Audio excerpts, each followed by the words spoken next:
Welcome to Reading Between the Reels. I'm Craig Dickinson. Thank you so much for joining us today. If you're a new listener, we're so glad you found us. If you've been enjoying the show, please tell someone about us. Send a tweet, post to Facebook, write a review on your favorite podcast catcher, or just recommend the show to a friend. Today on the show, for Star Wars Podcast Day 2023, we have something special for you, something from the archives. As you may or may not know, our show has undergone some changes recently, and this is actually the third incarnation of the podcast. We originally started out as Coruscant Community College, myself and Matt Leader, and we did some deconstructions of all the Star Wars movies before we moved on to some other films. And so today we have our very first Star Wars film deconstruction, The Phantom Menace. Hope you enjoy.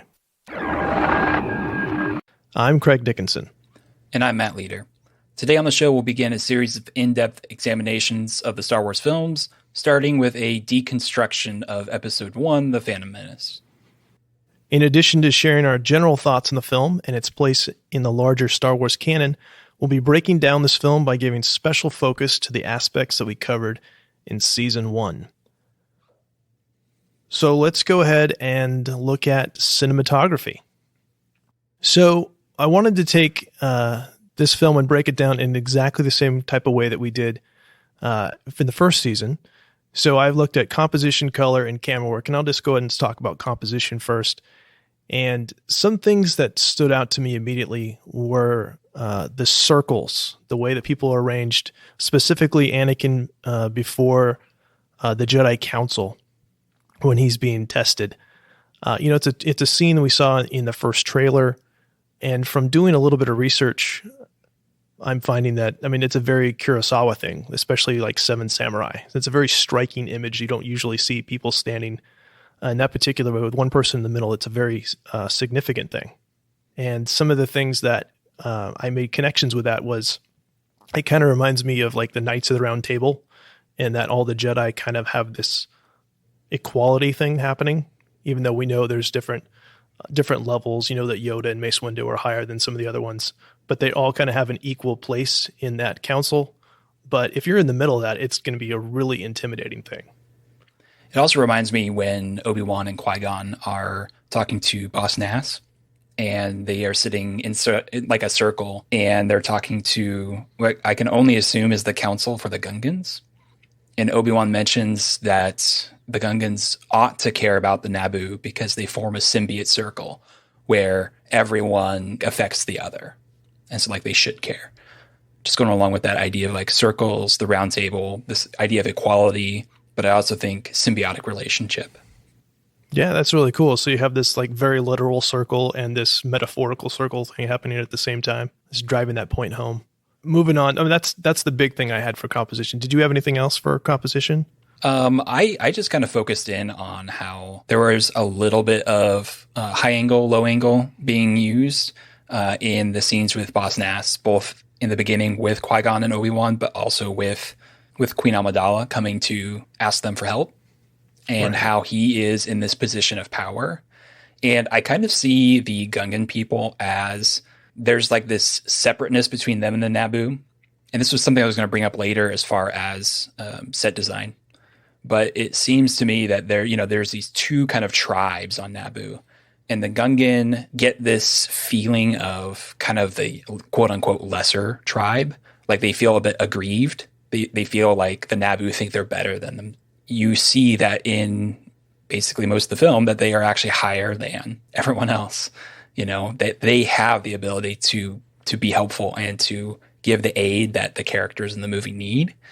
And so the camera work actually kind of shows that a little bit more than anything else. That's interesting. So you're getting kind of this subliminal messaging that may not line up with what the characters themselves might be feeling, but it's kind of letting us know exactly where we should be focusing. Yeah, that's cool. Regarding color, the thing that I really focused on with this viewing was the lighting. And when I saw the circle scene that I mentioned earlier in the Jedi Temple, a thing that struck me immediately. So there's multiple things. Obviously, in any of these shots, there's multiple things going on. So beyond the composition, I noticed that the whole thing is kind of shrouded in shadow. which is interesting. Like why it's dark made me question that. And, from later context, knowing, that the Jedi are not what they used to be, that their power to connect with the Force is diminishing.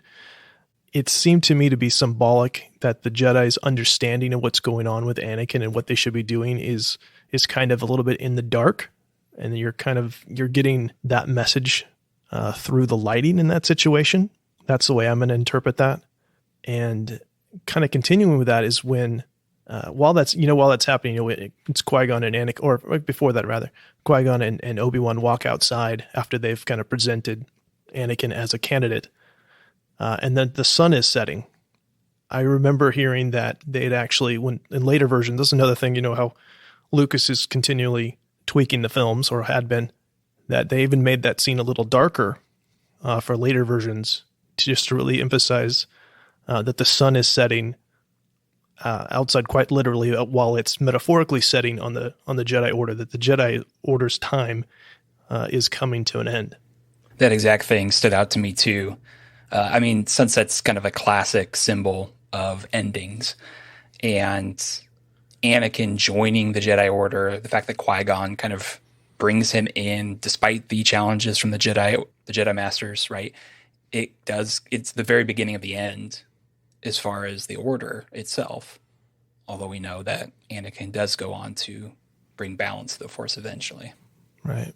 And then the last thing I had for color actually is a color, and that is the gold of Otoh Gunga underwater rather. And what stuck out to me is if you read the Star Wars Heresies by Paul F. McDonald, which I highly recommend that book for anybody who's a fan of the prequels, or who, if you want to give it to someone who's not a fan of the prequels and say, see, this is why these movies are good. Talks a lot about intentionality in that as well, but he draws the parallel between the gold ball shape of the city and the Frog Prince fable. Mm-hmm. And so that Jar Jar becomes, Jar Jar is that more than he seems character in this film, that he's the Frog Prince and there's the gold ball underwater, and all of that's tied together. Kind of subconsciously, we make that connection. Okay, and then regarding camera work, I noticed a lot of interesting things, I think, this time that I had never watched before. I don't think I've watched Phantom Menace this critically regarding camera work until now. And just kind of starting from early in the film, there's one tracking shot during the invasion of Naboo that starts in space and goes to the planet. It's a pretty famous shot. I think it's in the trailers. I've seen the shot 100 times. But just watching the film and thinking about how we've talked many, many times, how especially the original trilogy is very documentary style. Just, put the camera in the corner and just let the stuff happen. Where this is as dynamic as anything you've ever seen Lucas do. So it's interesting that he makes that stylistic choice and that difference here in this film. And moving forward, there is what I thought was a really interesting thing is as you see the Federation army heading into Theed, the camera pans up and goes up above them, which kind of lets you see the scale of the army. You can see how many of those tanks they have, how many droids are coming in.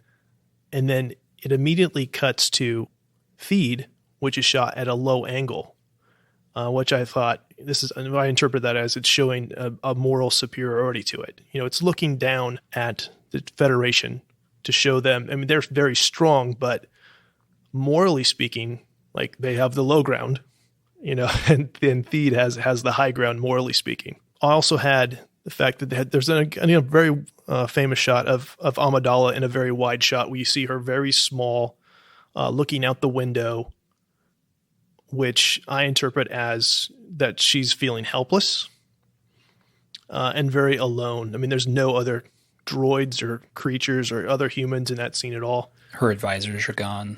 They're all gone. She's all by herself as she's looking out there. And then it immediately cuts to a full shot. So it's, pretty much just head to toe. And you can see her body language and she hangs her head. So the next aspect that we're going to focus on is the sound, where we have the effects, soundtrack, and vocal sounds. And some of the things that stood out to me is the sound effect of unloading the battle droids right before that final battle with the Gungans. It's a very mechanical sound. It's very, very distinctive. I can hear it right now in my head. And if you've seen Phantom Menace a few times, you probably can too. And some of my favorite sounds in the film are the pod racer engines, and especially like the Doppler effect as they're going by the screen. So there's one thing, going back to the battle droids real quick, that I caught that I hadn't noticed before. So when Qui-Gon and Obi-Wan first intercept Queen Amidala on their way outside of Theed, and they are taking out the battle droids, the last two droids scream when they get taken out. Have you ever noticed that? I don't think I have. What part is that again? So, when the Trade Federation first comes to Theed and they take Amidala and they're like, take her away. Right. And they're like walking out of the palace.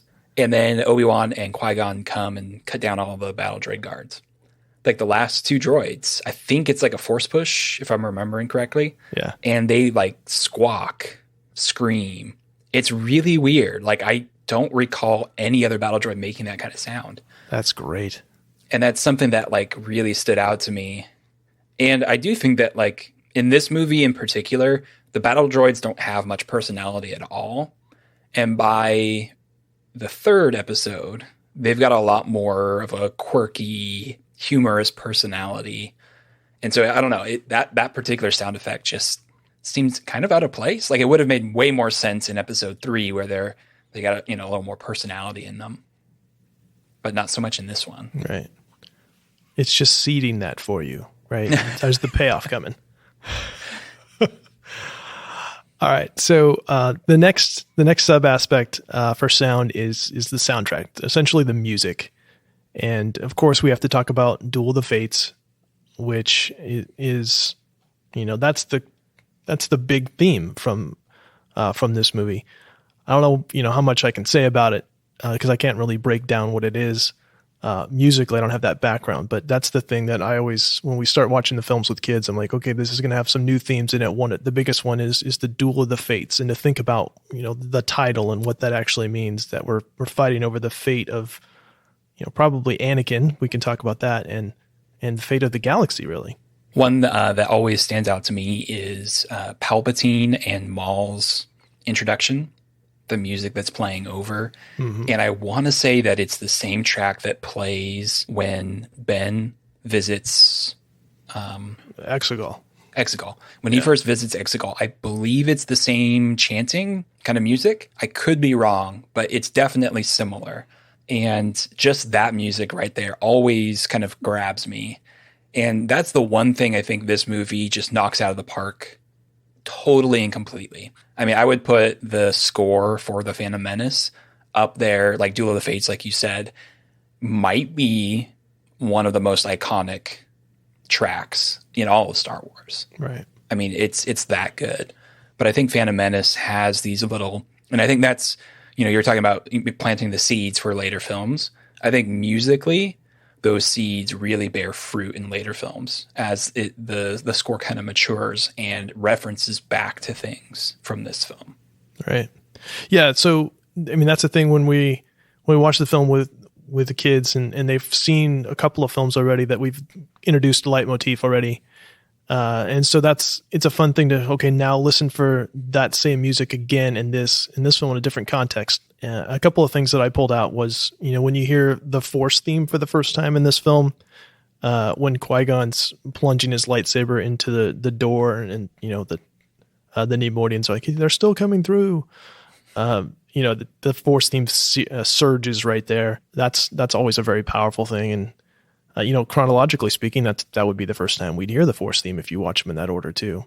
But to think about, to go back to what you said about when Palpatine's on screen, or when Sidious, I shouldn't say Palpatine because they're treated as two different characters in this film. Yeah, right.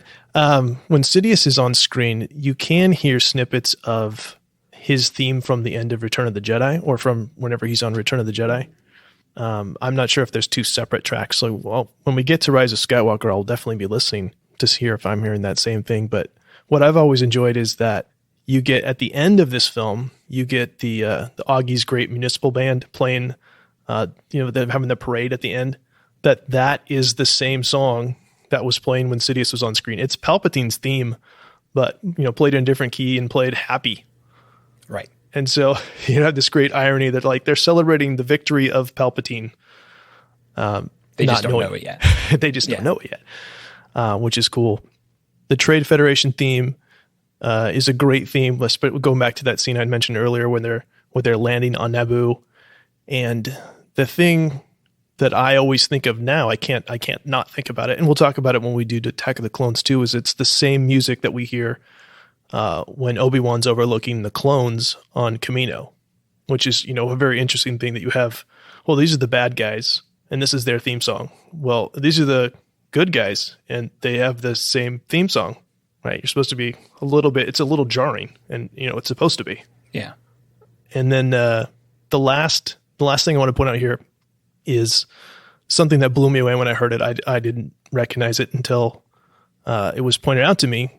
One of my favorite leitmotif moments in Phantom Menace, though, is when you hear Anakin's theme, because Anakin has his own theme too, is that at the end of certain snippets of it, you can actually hear a little bit of the Imperial March.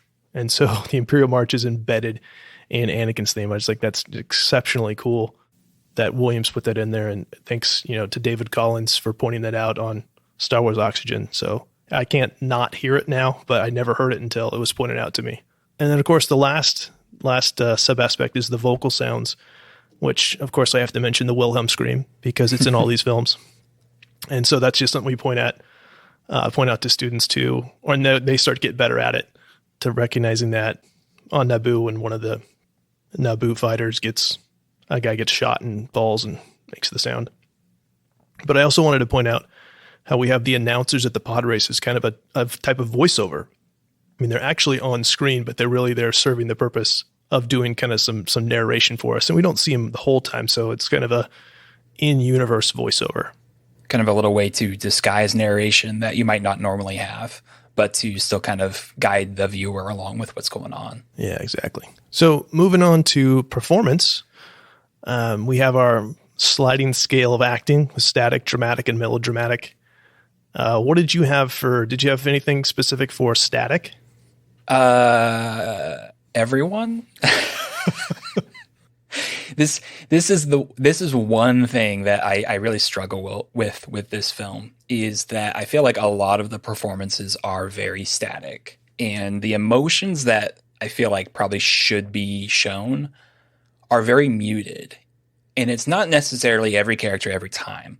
And I was really thinking about Anakin, right? And I'm willing to cut child actors a lot of slack because they're children, but I also couldn't help but think also just a little bit why Anakin wasn't cast older, like as an older actor, because I was thinking about this and I can't help it. It pulls me out of the film to watch Natalie Portman, who I think is 14 in canon. Is that right? Yeah. She doesn't look 14. I mean, she looks like a young woman, right? A young adult, but she doesn't look 14. And Anakin, I believe, is 10 in canon. Yeah, I think he's 9, but 9 or 10. Yeah. And he looks 9 or 10. I mean, he looks like a child. And it pulls me out every time. like, are those two flirting with each other? What am I watching? So like the moments between Anakin and Padme just do not work for me. And specifically, there was a point right after Anakin leaves Tatooine and he pulls out the necklace, right? And he mentions how he cares about Padme. And Padme goes, "I care for you too." And I'm like, I don't feel it. I don't know if they're flirting with each other or if it's like a brother sister. I don't know. Right. And it just does not work for me in that sense of you aren't showing me the emotions that you're feeling. So I'm not sure how to interpret this even. And then there's other moments where I feel like Anakin really nails it on the head with, he's a kid and he's like super excited to meet Obi-Wan for the first time. And like, he hits more of a dramatic note of, oh, he's just excited to be around new people. Like that's such a kid thing to do. I would say that the person who's probably most consistent as far as the acting and like hitting that emotional beat is Boss Nass.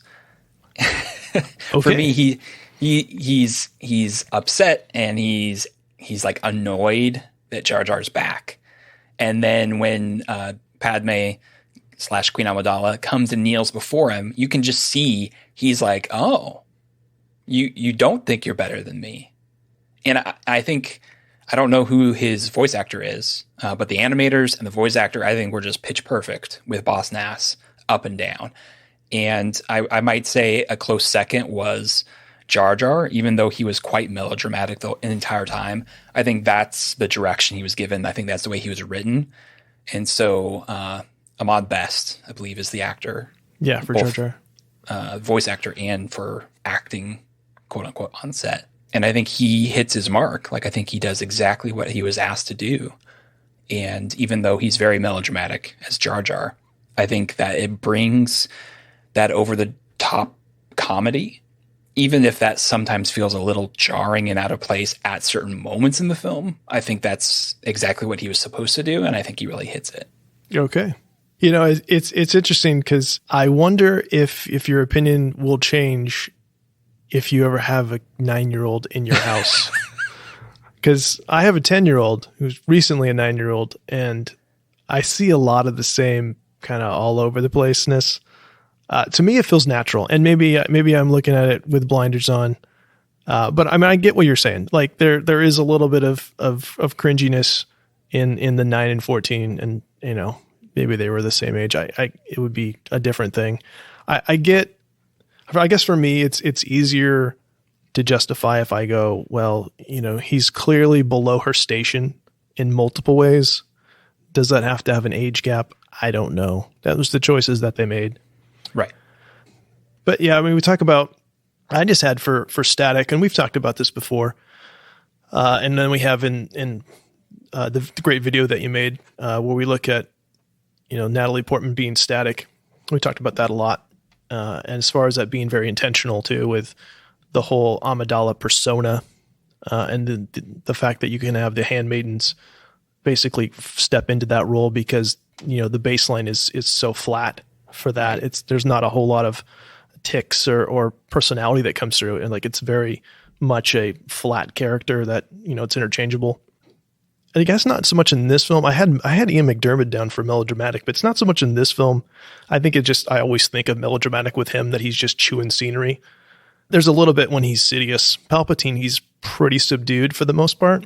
He's probably more on the dramatic side in hindsight, but I just put Liam Neeson for dramatic because he feels to me like he hits the sweet spot. He's very charismatic, but not overly so.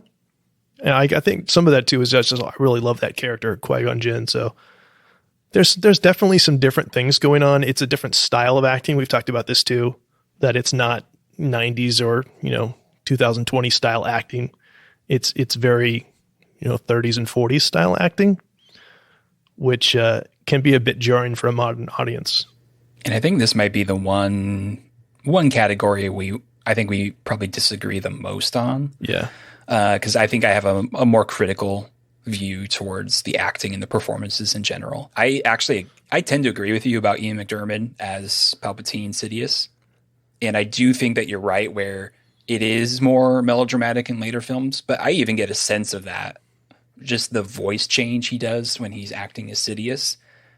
It feels like this over-the-top menacing, you know, voice. Mm-hmm. And he sounds so kind of like your old grandpa as Palpatine that I see where you're going with that. Sure. And I do agree with it, but I think it's a wonderful cheesiness in that but you're right where he chews the scenery and he owns it and it's a fun performance. Yeah. And that's kind of also where I come from with like Jar Jar a little bit. Like it at least seems like Ahmad Best is having fun with it. Yeah. And I look at Natalie Portman, who I think is a wonderful actress. She doesn't look like she's having fun. You know, there's very little life in her performance in this movie. And that's not all on the actors. That's the script. That's the way it's shot. That's the way it's directed. There's a lot that goes into performance other than just what the actor's doing. Right. So, you know, don't interpret this as, oh, they're a bad actor or whatever. That's not what I'm trying to say. But in this particular film, I feel like they're under emoting. It's hard for me to see that. And that happens in other films too. I feel like Brie Larson in Captain Marvel had moments where she was more static than she should have been. She under emoted. But agree. It also felt like for the most part in that movie, she was closer to that dramatic of hitting her beats. But there were moments when she would slip, right?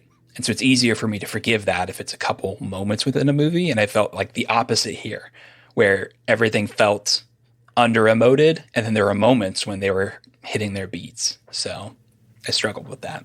Sure.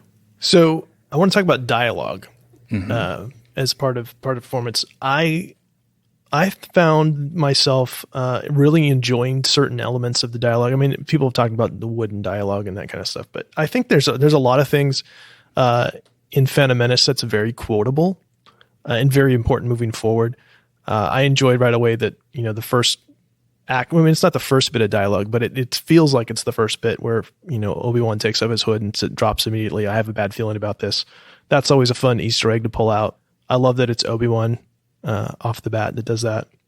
I think one of my favorite, my favorite line in the film is Qui-Gon saying to Anakin that your focus determines your reality.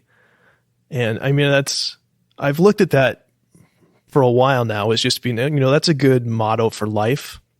And, I made a poster and it's, outside my classroom and it's a good thing to think of. But what I was struck this time with was that, that's very prophetic for Anakin, in that his focus becomes trying to save everybody and to not letting go of things. And by focusing on, I'm going to stop death at all costs, that very much becomes his reality. He's not able to look past what he thinks. He's so narrowly focused that he's not even open to other possibilities of how to deal with his problems. And along those lines, it does make me wonder if Qui-Gon had been Anakin's master, would things have turned out different? And I do think that, like, Obi-Wan is one of my favorite characters, but it does seem to me that Obi-Wan is more of a friend than a true mentor to Anakin at times, especially when you look at things like the Clone Wars series. He comes off more as a friend. And I do wonder if Qui-Gon would have been able to guide him a little bit more with that idea of whatever you're focusing on, that's going to be what your life is. Yeah, I mean, that's how I've come to think about Duel of the Fates. That really it's, in a lot of ways for me, it's Qui-Gon. That if Qui-Gon survives that duel, then he becomes Anakin's master. And because he does, he loses that fight, and because he's killed in that fight, fate now has Anakin on a different path. Yeah. And so, yeah, I mean, people have talked about that forever, and I do agree. I mean, he was in such a different way. I heard somebody talking about this the other day. He might have been more willing to take Anakin to go see Shmi, for instance. He's very much kind of an ends justify the means guy, but not in an immoral way. But he seems to be when we get to things about, making the chance cube fall exactly how he wants it to be. He's clearly cheating, but he has, the greater good is at stake, and that's the way he looks at things. So it would have been. I would add to that and say that I think he views the world in shades of gray rather than in black and white. And I actually think that it's a really interesting perspective for a Jedi to take. And I know that there's been talk, and I'm not even sure if it's canon, about gray Jedi, but I feel like Qui-Gon is kind of the Jedi who sees the larger picture, where he, like with the chance cube, if he cheats in this small thing, he can see the much larger picture of, well, Anakin will be freed. And that is a fantastic thing to do. And I do wonder if Qui-Gon had been able to train Anakin and guide him, whether he would have accepted Padme and Anakin's relationship. Right. Because I think that there are hints that Obi-Wan knows. I think in episode 3, it's pretty clear that he knows by that point. Right. And I wouldn't be surprised if he knew for much longer. And so would Qui-Gon have been able, would Anakin have been able to share that with Qui-Gon? And if he had mentorship in that? Would that have turned into this kind of possessive love that Anakin has for Padme rather than what I would say is true love? I don't know, but I think it's a really interesting direction to kind of imagine how that might play out. Yeah, absolutely. So I had a couple other snippets. Don't want to linger too long here on dialogue.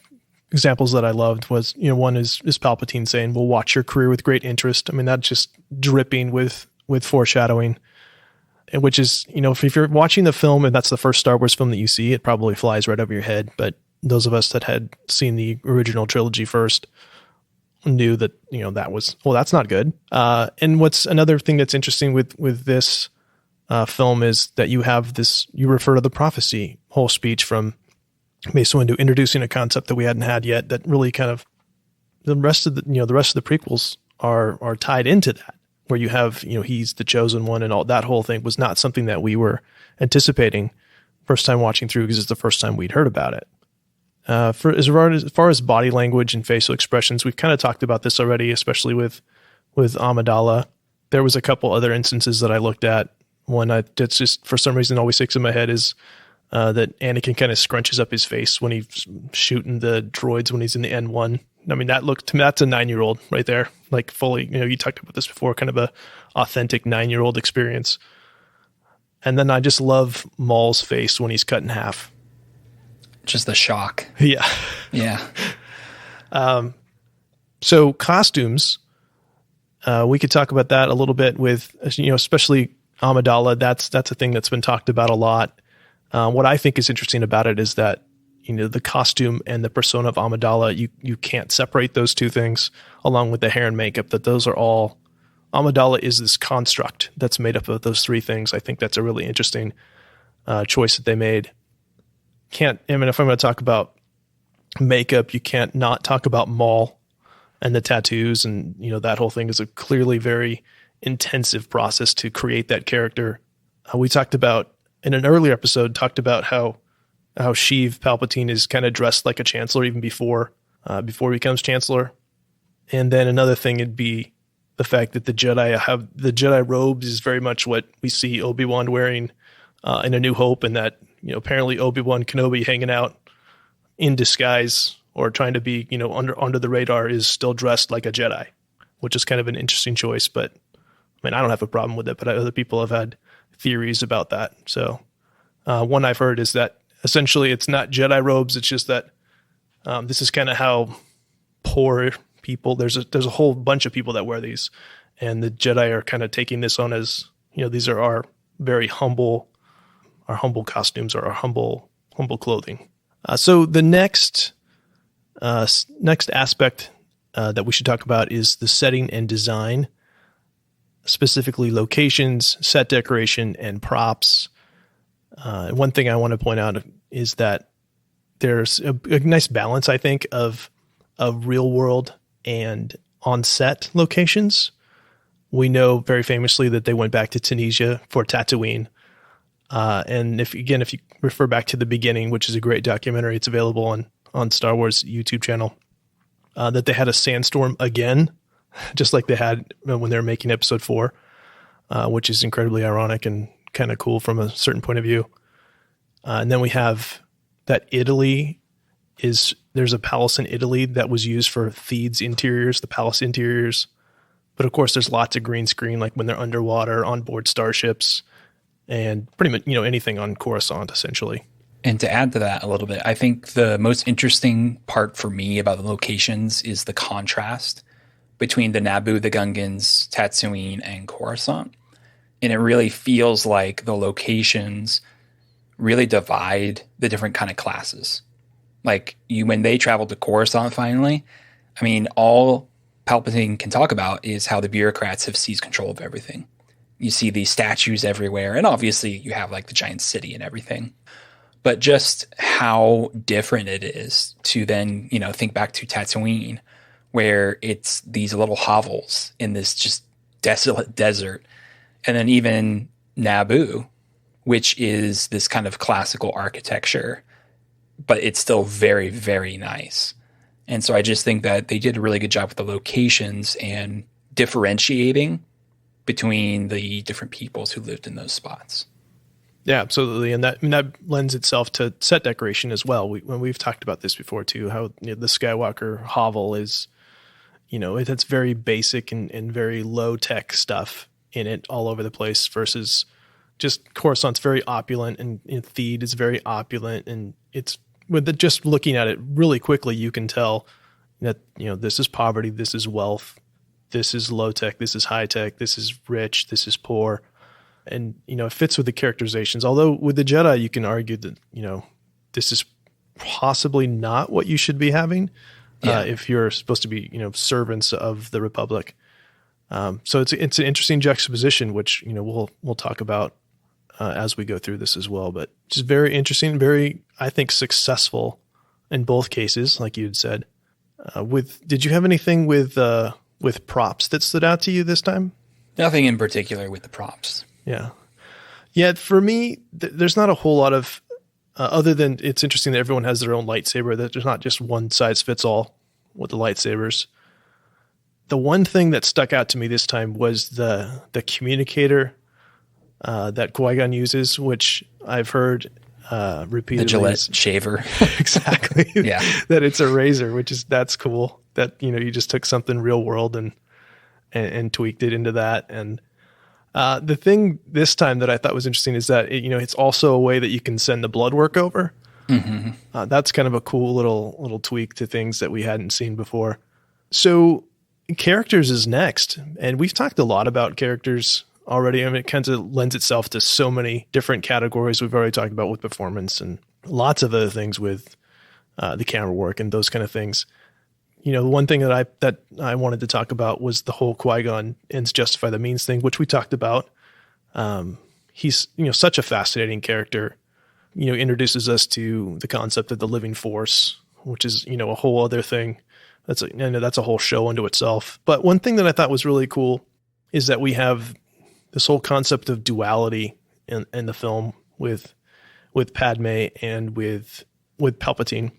And, this is a thing when I made the character chart that I intentionally put separate boxes for Amidala and Padme and a separate box for Palpatine and for Sidious to kind of imply that they're two different people and kind of preserve as much as you can the surprise for anybody who hasn't seen it. And the other thing I wanted to talk about was that Anakin is very, in this film, he's very letter of the law in the sense like, well, Qui-Gon told me to stay here in the starfighter, so that's what I'm going to do. He didn't tell me to fly off into space and join the space battle. Sure, and that's probably not what he meant, but what he said was, and we're going to see that later, in the very next film, where you have him justifying things like, we're encouraged to love. If I do this mental gymnastic, then apparently I can still get what I want, even though it's probably not what they intended when they told me to do it. Yeah. So moving down to the galaxy, we have the Force, culture, technology, and then species. And I think we both wanted to talk about the fact that midichlorians are introduced. I mean, that's probably, when people talk about Phantom Menace, that's one of the things that comes out immediately. I'd probably say it's the most controversial aspect that's revealed as far as the Force in this movie. Because some people love it, some people hate it, some people don't really care. What are your thoughts? Yes. To me, it never bothered me. It was obviously new, but it wasn't anything that in my mind disqualified or went against anything that I had already thought about regarding the Force. And, this is a thing that I'm always interested in. I would go back and do research and find stuff out. And at one point reading the fact that midichlorians were some of the early drafts of the original film also kind of lends it a legitimacy that it might not otherwise have. And, it's been a thing that Lucas has thought about for a while. And then when you get into things like, the Force is strong in my family, well, that could easily be a way of saying, like midichlorian counts are something that, that's a genetic trait that's strong in my family. There are things I think that you can point to in the original trilogy that makes sense that that midichlorians would be something that could be there in the background, but it also makes sense that they wouldn't need to talk about it because, Midichlorians in this sense are used as a way to identify Anakin as being something special. But I mean, Luke is special because, he's Anakin's kid. So they don't have to go look for him. They wouldn't have to, well, yeah, you're probably important, but we're going to need to do a test on you. Yeah. And honestly, I was never really that bothered by it either. Although I do understand why some people are. I think part of it's also that the Force is very much like magic in any fantasy story. And, we know Star Wars isn't hard sci-fi. It's very much a sci-fi fantasy, kind of mythic tale. And I think that for some people, it kind of ruined the magic of it. Having this almost a video game-esque, well, you have more power than me because you have a higher midichlorian count. And I don't think people liked that aspect. And for me, you bringing up Luke is really interesting because, the Force is strong in my family does seem to indicate that there is some kind of genetically passed on trait that matters for the Force. But at the same time, a lot of what makes Luke special is that he's Luke. Like, he cares about his friends and he's willing to die for them. And so, like, that's part of what makes Luke special, is that, like, he's a good guy. That has nothing to do with midichlorian count. And I think that some of the distaste for the midichlorians comes from that fact where you kind of brought up, like, we don't want to have to do this, blood work test to see if you're special or not. It should be based on, like, who you are as a person. Right. That's never the impression that I personally got. But having heard that kind of stuff from other people, it makes sense to me about why people wouldn't like it. But it is also interesting that it never comes up again in any other movie, I don't think. Yeah, I'm racking my brain to think of it if it showed up in. I mean, it comes up in Revenge. It comes up in Revenge of the Sith. Yeah, just a little bit, in the Plagueis speech, and then Grogu with the M count thing. Right. And again, this, like we said, this is a whole show unto itself. We could get deep into the weeds with it. And right. I agree with a lot of what you said. It's the Rian Johnson thing too of, a hero can come from anywhere. It's not just who you're related to. But one thing that I also really like about it is that this is part of that subverting expectations thing where we're coming into Phantom Menace going, we're going to see the Jedi in their prime and they're awesome and they're flawless. And then it's like, no, these guys, they've gotten off track. They are focusing on the science of this thing more than on the spiritual side of it. That is a flaw. You're supposed to look at that and go, what are they looking at midichlorians for? They shouldn't be looking at the science. They should be more in touch with the spiritual side. These guys are wrong. Yeah, you're supposed to look at it like that. You should look at that and go, that doesn't quite jive with what I was expecting.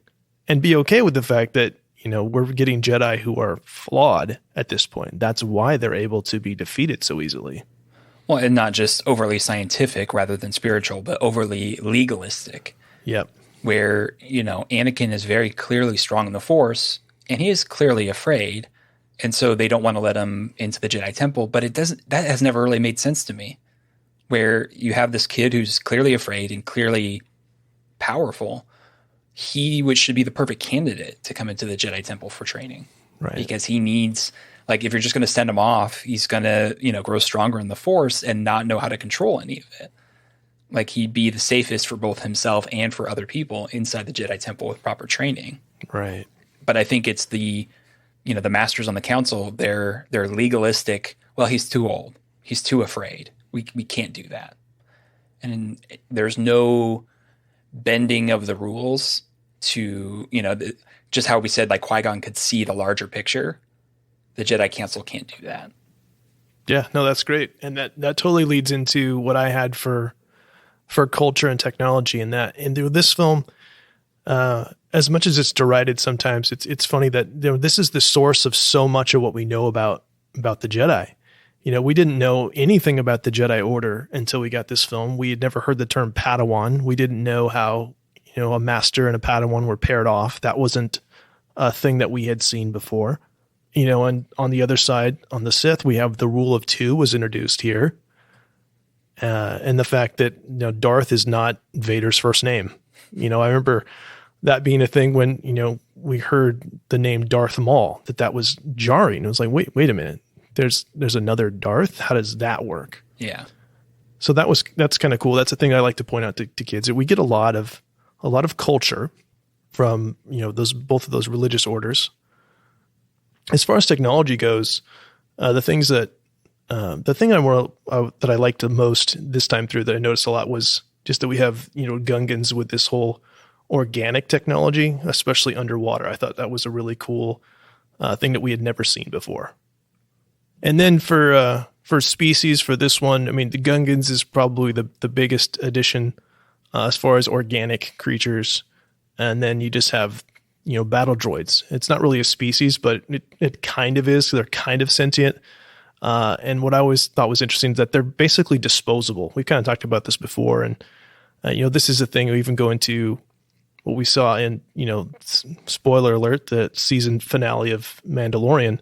We see Luke chopping up droids. That if we're going to have, Jedi in battle destroying things, we don't want to see them, chopping up live creatures. We don't want to see them killing aliens. We need something for them to chop up, and what better thing to do than droids? So to me, I thought that was a really wise choice to make it something disposable like that we don't have any kind of emotional attachment to. Yeah, and I do think that's actually pretty interesting, that reliance on droids. And I think part of it is also, it is kind of odd how you have the original trilogy and then you have the prequel trilogy, and it seems like the technology is more advanced in the prequel trilogy. And so you have all these battle droids and all these different kinds of battle droids that we see. But I do think part of it does come down to the fact that the creators want a punching bag that people don't feel bad about. And I think stormtroopers were that for a very long time, where they're this faceless enemy that you can kind of kill without repercussion. But of course, with The Force Awakens, we see Finn. We can't necessarily do that anymore because, you're killing Finns and you're killing right. You're killing people. And even the clones were meant to be that, although I think that was a commentary Attack of the Clones was making, is that these clones are not droids, they're people, even if they are, cloned and born different, whatever, and that's more for another movie. But I do think it's really interesting. And you also kind of see this a little bit with, an adjacent franchise with Indiana Jones and him fighting the Nazis. And it's like the Nazis are kind of the stormtroopers of, sure. of that franchise, where it's like, oh, well, it's okay if Indy kills all these Nazis because they're Nazis. I think it speaks to the fact that this is a serialized adventure film and not like a serious discussion of morality necessarily. Yeah, you bring up some good points. So the last thing that I want to bring out from this one is that there is a hero's journey. I think there's an abbreviated hero's journey of Anakin in this film. And I've done this before where I've showed episode 4 and then episode 1 back to back and tried to show direct parallels. And there's not direct parallels between father and son necessarily in this film. I think if you stretch it out over the original and then the prequel trilogy, which we'll do, you'll see a lot more rhyming happening. But I do think that in this one you get, obviously you get the call to adventure where Anakin's asked to go with Qui-Gon and then he refuses, and then ultimately, is changes his mind when he essentially, has that last moment with his mom. And of course you have the mentor figure of Qui-Gon who then dies. And so then you have this second mentor figure of Obi-Wan who becomes known to him. He wasn't, introduced as a mentor figure, but he becomes known, which is of course a thing that happens a lot in heroes' journeys. You have the first threshold when he lands on Coruscant. You have several tests. A pod race is a test. There's a quite literal test in the Jedi Temple. He meets the goddess and, calls her an angel for good or for bad. There's the belly of the whale inside the droid control ship. And then what I would consider to be an apotheosis is when he's actually accepted into the order. He becomes a newer version of himself. And we kind of, we see him at the end, he's got the haircut, the different clothes. He's on a different part, he's transformed. It's not, not a literal transformation, but there's a spiritual transformation there. And so he's reborn in that way. And then of course, by destroying the droid control ship, you have, the ultimate boon. And then he returns and is kind of granted his reward is essentially, becoming a Jedi. or accepted into the order. So any final thoughts on the film?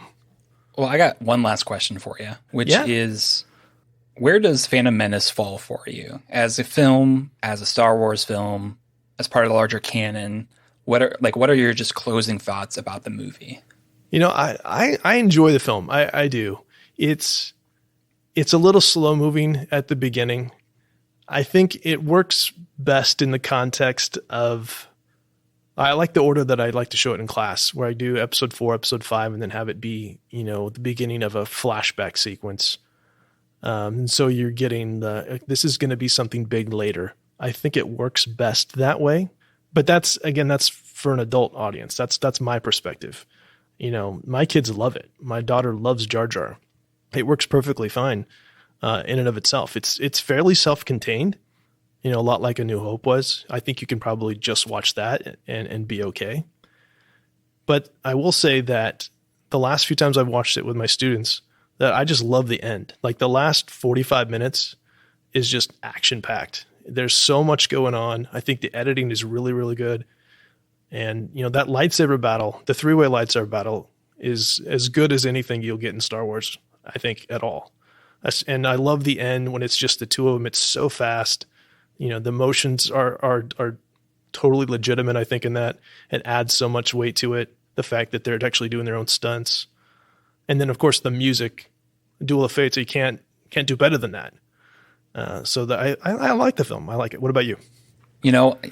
I don't know. It's hard for me because like when this movie first came out on, I believe it was VHS, and I was watching it every single day because, and I was a kid, and it's like during the summer, every single day I had to watch this movie. So there's this element of kind of childhood nostalgia tied to the film. And it's like, I'll always love it if for that reason alone. I think you're absolutely right that the closing 45 minutes to half hour, I don't quite remember, how long the Duel of Fates are, but like that is some epic Star Wars action. And it's some of the best right there. Maul, Obi-Wan, and Qui-Gon is amazing. I think the battle in Theed is actually pretty good. And like just the Gungan battle, all 3 battles going on is a really cool, cutting back and forth, and the space battle too. So you could even say there's a 4th.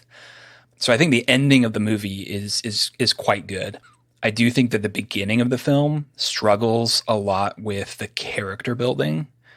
And I almost feel like, you're talking about the duality present in the film. And that's kind of how I feel about the movie, where on one hand, the design and the music are phenomenal. It's almost mind-numbing, the amount of just inventive design that went into just Amidala's dresses and her makeup. Like it's so rich and so amazing. The design of the aliens and the ships and this, the set design is fantastic. And I love the point that you brought up where so much about what we know now comes from this film. And our understanding of Star Wars would not be the same without it. Half of me loves the movie for that. The other half says, I can't connect to these characters because I don't know who they are, what they want, and how they feel. Yeah. And that's not every moment of the film, but it's enough of it where I feel torn, where it's like, I don't know if I like this as just a pure film, and I don't know if I love it on that aspect. I don't think I can love it on that aspect, which is different because as a kid, I loved it. I didn't care, whatever. But I think that's, a bit of a transition, my own hero's journey into a more critical film viewer. And, but I do think that overall, it almost feels like this movie feels better to me as a story of like the mythic past.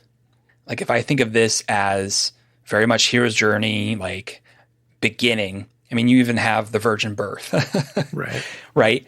And it's like, if I think of this almost as this old story that was passed down from the ages, then you can kind of forget some of the specifics that pull me out of it a little bit and say, well, it's kind of a mythic tradition or whatever you want to, oral tradition. Yeah.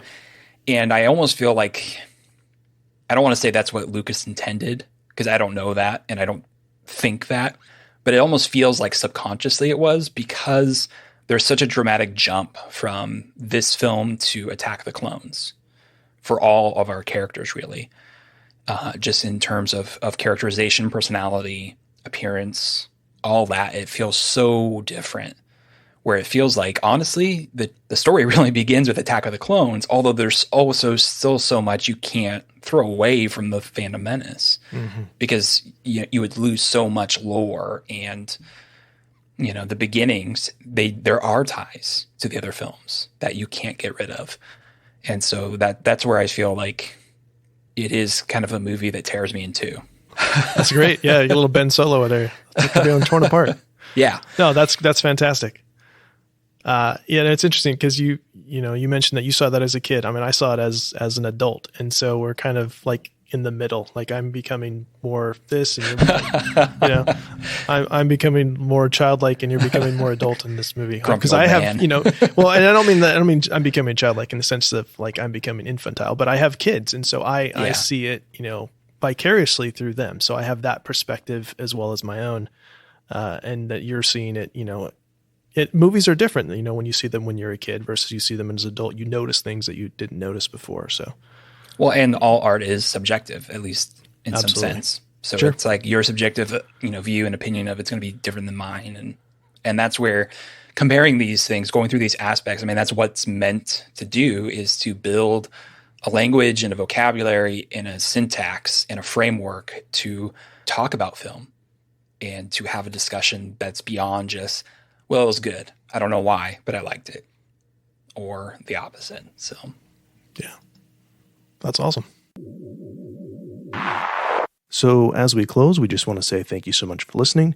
If you'd like to connect with us, you can find us on Twitter and Facebook.